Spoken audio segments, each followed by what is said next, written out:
I'm still in contact. Katie Shepard wants answers. You don't know when that switch flips and they can become a killer. Katie wanted to talk to me after she saw my FOX23 investigation. For more than 2 years, Victoria Colbash has been running for her life, afraid of this man, Richard Allen Phillips, her ex-husband.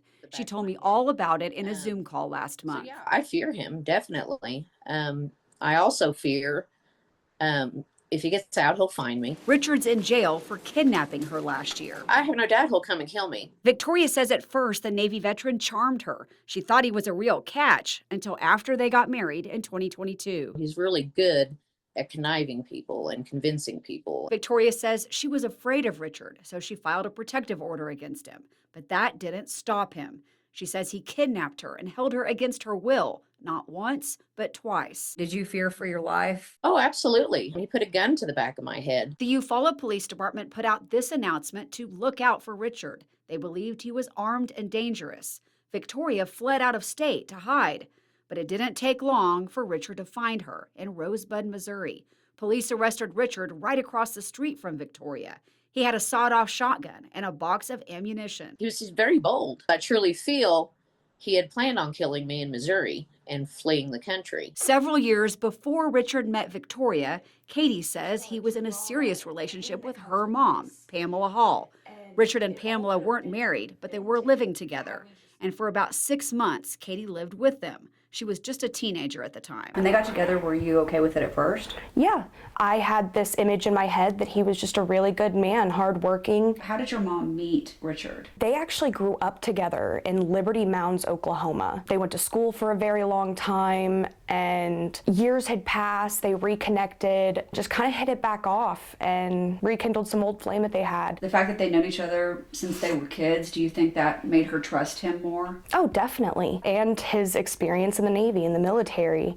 She always saw him as this amazing man who served his family, his country, but behind closed doors, that just was not the case. Katie says her mom and Richard were together about 4 years and lived in Bixby. My mom, she had an alcohol problem, so she struggled to keep down a job or anything like that, and eventually moved in with Richard. Did she have that problem when she lived with him? Yes, but he fed into it. It's like he loved the fact that she was an alcoholic. I didn't realize that until I moved in and would see that he would get her drunk and then would purposely start a fight with her so he could call the cops and treat her like she was insane. I checked with Bixby police to see how many times police came to the house. Documents show police showed up once in 2016 and twice in 2018 for domestic disturbances. The last time was a month before Pamela died. Once you see that dark side of him, you start to realize that he is a narcissist through and through, textbook, and it's terrifying. What did you see that you saw as potentially red flags? He had this tendency of constantly flashing around his guns during fights. Like he would pick an argument, start an argument with my mom, and then he would immediately go for a gun. Katie says Richard would often threaten her mom with these words: "We can end this right now." Constantly. That was one of the big things that he would go to in an argument. We can end it right now. And what was that like for you? It was traumatizing. It felt like this whole image of my mother being this strong, independent woman just shattered like glass. One night in 2018, when Katie was at work, she got a devastating phone call from Richard. He was just like, "It's your mom. I found her dead. I found her dead."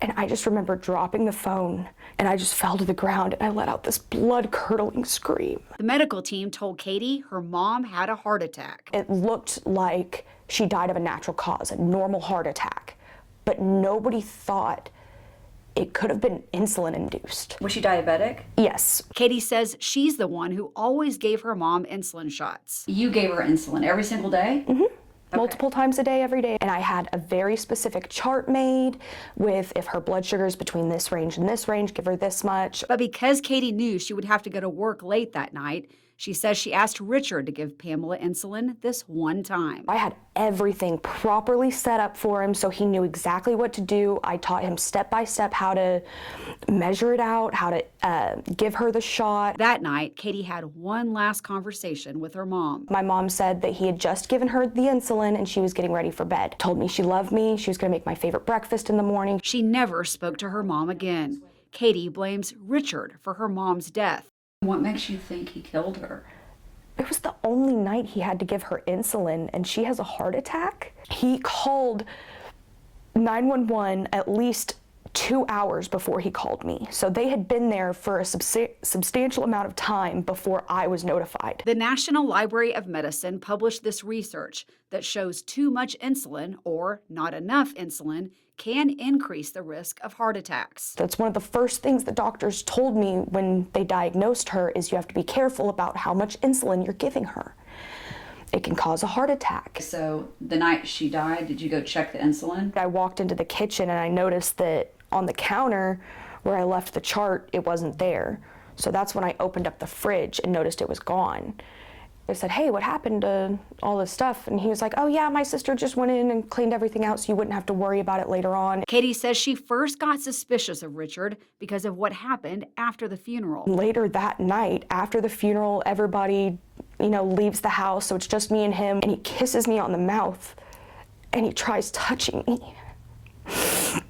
And I pushed him away. I ran to the bedroom, and I just locked myself in for the night. I waited until he was at work the next day and got out of there. I could not stand the thought of even being near him. Katie was only 19 at the time. Richard was 52. Not long after that, Katie says Richard sent her disturbing texts. I had never shown anyone the entire conversation like that until you. Here's their text thread. Richard told Katie he had taken out a life insurance policy on her mom. Richard wrote, little do you know, I took out the policy. I bought it and paid for it. I am the only beneficiary to it. I was like, what are you talking about? Katie says she never knew about any insurance policy, and she's convinced her mom didn't know either. For him to do that, I knew it was malicious. There's no way on heaven and earth my mother would ever allow him to take life insurance out on her and not make sure at least one of us kids were a beneficiary. In this text, Katie accused Richard of killing her mom. She wrote, you took a policy out on her, then she dies. Katie says Richard's texts grew more disturbing. He even brought up her mother's cremated ashes and texted a photo of them.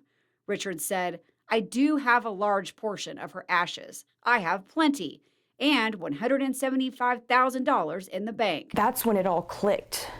I was like, oh my God, he took life insurance out. She dies the one night he had to give her insulin. He came on to me the night of the funeral. He never loved my mom. He never cared. Katie texted, you did something to my mom. I know you did. You never loved her. You are sick and demented.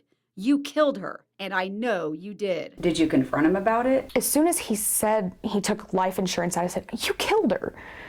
You had to have. Did he deny it? No. Not once. Instead of telling me, no, I didn't do anything to her, I promise, he insults me. He gets defensive, starts saying anything and everything he can to hurt me. Richard texted Katie this about her mom. She told me many times that she was ashamed of you and wished you had never moved in with us. Richard said a lot of really mean things in those text messages about things like that your mom didn't love you. And that's not true. My mother loved all of us more than anything. Did you call the police? I called Bixby PD's non-emergency line and I left a message asking to speak with someone, and I never heard back. When did you do that? The first time he admitted to life insurance. And I was quiet for so long about it. I let him silence me and keep me quiet because I didn't have the energy. Do you wish now you had pursued it? Yeah. I wish I would have just left work and gone up to the police station with everything I had. And maybe, just maybe, some other women could have been protected. When Katie heard Victoria's story about Richard kidnapping her and Victoria running for her life, Katie called Bixby police again at the end of last year.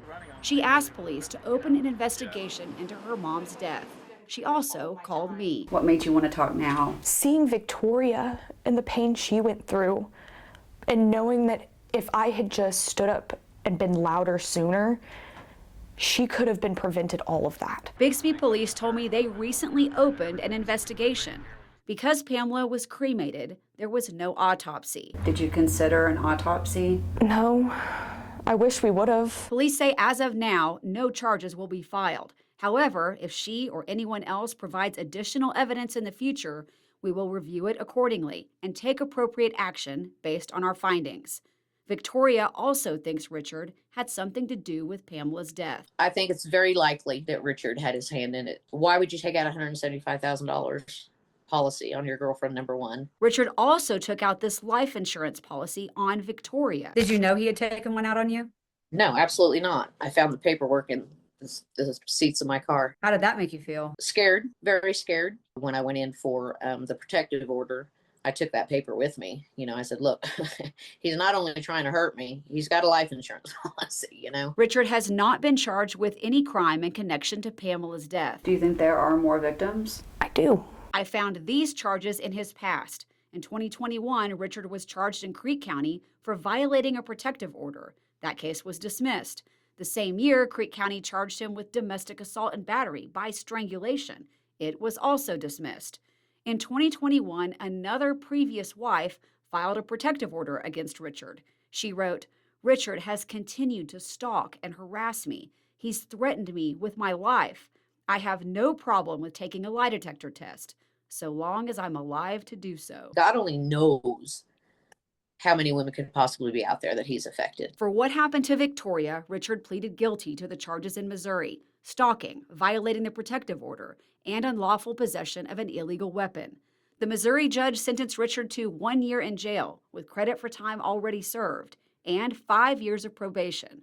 Then he was transferred to jail in Oklahoma.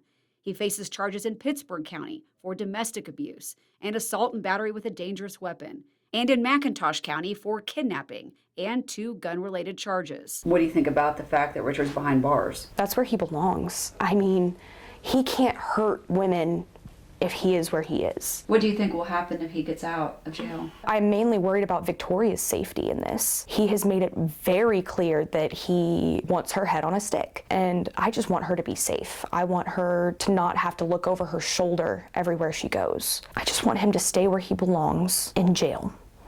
That's it. Now Katie, a mom herself, just misses her own mom. She's not here to guide me through motherhood. I feel like I was robbed of that. This is so hard to deal with. I spend days crying. Sometimes when the sunset is a certain color, it reminds me of how my mom used to say, "Angels painted that for you." Covering news that matters. Jana Clark, Fox 23 News.